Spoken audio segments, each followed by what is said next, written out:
Jamaica Tourism Minister. COVID-19 protocol breaches will not be tolerated. Jamaica Tourism Minister Hon.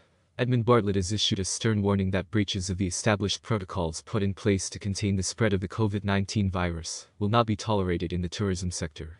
Jamaica Tourism Minister Bartlett wasted no time in punishing a recent breach of COVID-19 protocols. The controversial staging took place at the Matcha Fest event at Rick's Cafe in Negril that did not go unnoticed. The Tourism Product Development Company Limited withdrew Rick's Cafe's COVID-19 compliance certification with immediate effect.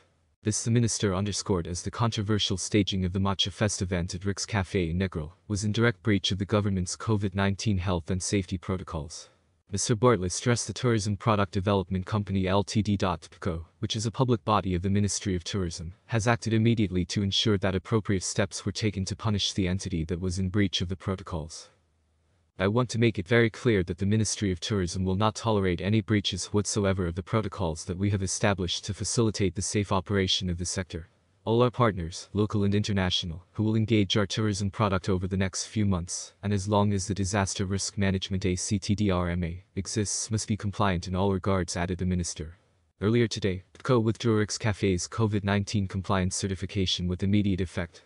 Consequently, Rick's Cafe will be required to undergo a recertification exercise to ensure strict adherence to the established Jamaica COVID-19 health and safety protocols before it can be allowed to accept visitors again. Additionally, the Ministry of Local Government and Rural Development has announced that it has ordered Rick's Cafe closed for 7 days, and that the management of the establishment has been summoned to a meeting with officials from the Ministry and the Office of Disaster Preparedness and Emergency MANAGEMENT on Monday. I am deeply saddened by the fact that such a breach has occurred. However, the various arms of government have acted immediately and firmly, said Minister Bartlett. As minister, I am deeply saddened by any activity whatsoever which breaches any element of the DRMA.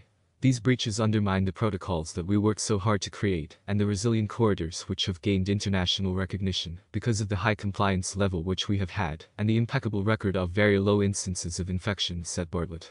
All activities which are being undertaken within the sector must comply with the protocols established, failing which, the security forces are well aware of their actions and their rights in that regard, he warned. More news about Jamaica. Number rebuilding interval.